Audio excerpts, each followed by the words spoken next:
we use the term design meets technology, or integrated by design. So the whole purpose behind Chelsea is that the design centre attracts interior designers, architects, and even developers and end users. So people are coming in here and actually being able to walk through the facility. We've got a product area here. We've actually then got some kind of environments like a kitchen, a dining room, stroke snug, and then also a kind of multi-purpose lounge that you're able to come through and actually see how technology integrates and what Crestron can actually do for a client. Crestron are being presented in, like I said before, a design meets technology environment. So it's not all about a huge, great big television screen being the centerpiece of a room. It's design that encompasses the technology. So a lot of the control devices here are well hidden. Things can be put in cupboards when they're not in use, or touch panels out of sight, so they're not the main focal point when you come into a room. The emphasis here as well is simplicity. We're big fans of control systems. Obviously, being a manufacturer, we want to ensure that the actual presentation of the system is simple and easy to use, and well labelled. This is our V24 panel from Crestron. This is our main control panel within the property. We've got a basic menu here, which is a very simple layout displaying what main page we're on, volume control up the top right, and then time and date information. You will notice that it says 2:30 in the morning, because this is actually pulling information from Nevada, as well as weather information, which we'll come on to. So we have full lighting control on this panel. In this particular environment, we're controlling the lounge lights, but we can switch all lights on, and then we can move down through the scenes. Scene 1 slightly brighter, scene 2 slightly duller, scene 3, different types of lights come back on, and then we've got an all-off function. We've also got a floor plan button here, which gives us an overview of the entire facility here at Chelsea. We've controlled the main entrance, lounge, our kitchen just over to our right, our boardroom, family room, office, and our display area as well. Coming back out of that to our simple menu, we'll go into weather and have a look at what information is being provided. So like I said, we're focusing on Nevada, US. At the moment, it's pretty bleak over there. We've got hourly information with regards to its temperature, and current temperature is 2 degrees at 2:30 in the morning. So quite glad I'm not there. Back out, we've got a security page as well, where we can tie in a lot of information that's being presented to us. So we integrate with other people's technologies and here present that information.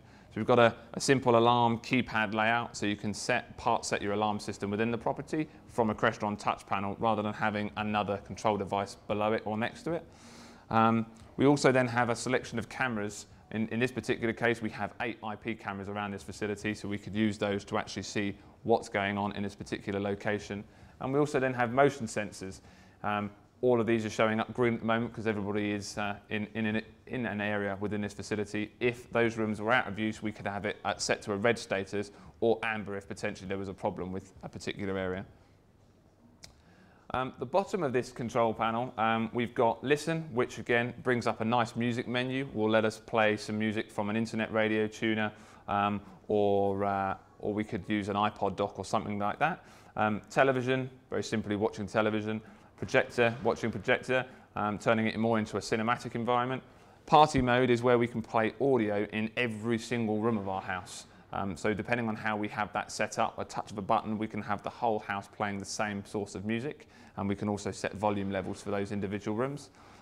Butler call is something that we, if you're lucky enough to have a member of staff, a nanny, an au pair, or even maybe concierge within an apartment building, you can use that call functionality to actually have a two-way conversation with that member of staff, or send some basic commands through to that person. The big shutdown button is great, and it's popular on our keypads and touch panels. It means that when you're leaving home, you can push shutdown, and it can ask you a couple of questions with regards to whether you want all AV off, or lighting off, or you want the entire house to shut down and go into a standby mode. Okay, so what we're showing here is the fact that any third-party device, in this case it's an iPad mini, will actually replicate what the page of this system is doing. So on our main screen and the iPad, both screens actually follow the same feedback. So if we go to change something like a light scene, then we're actually in the same state. Looking at things like the floor plan, it just means that both control devices know where they are and they're actually following each other. They don't have to do that. We can have them that will sit separately, but in this case, this is what we're demonstrating. There are actually 3 different control types within our lounge environment that will all follow exactly the same route. So this is the control hub here at the Chelsea showroom. This is running both a commercial and a residential setup, so it's slightly larger than we'd normally expect in a residential property. The beauty of Crestron is that it's scalable in either direction, so we could start off with something as big as this and obviously remove items, but we could also start off with something quite small, like a simple lighting system. Our processors have got faster as technology has expanded and grown, so we can actually run a complete house now off of a quite small DIN rail mounted lighting processor. So from a day one perspective, we could just run a lighting system with some heating integration and some security and maybe some door entry, and then add in some things like some audio distribution, like at the bottom of the rack there, and maybe some small video processing. On the left-hand rack, we have some source equipment that's being separated out, so a typical Blu-ray player and some gaming devices as well as FreeSat. They don't necessarily have to be this big, but one thing that we do emphasize is that we like to be able to maximize the amount of space that we can have for a rack, because if the whole house is eventually going to be fitted out with audio, video distribution, lighting control, heating integration, then we need to be able to allow the space for that equipment to be located.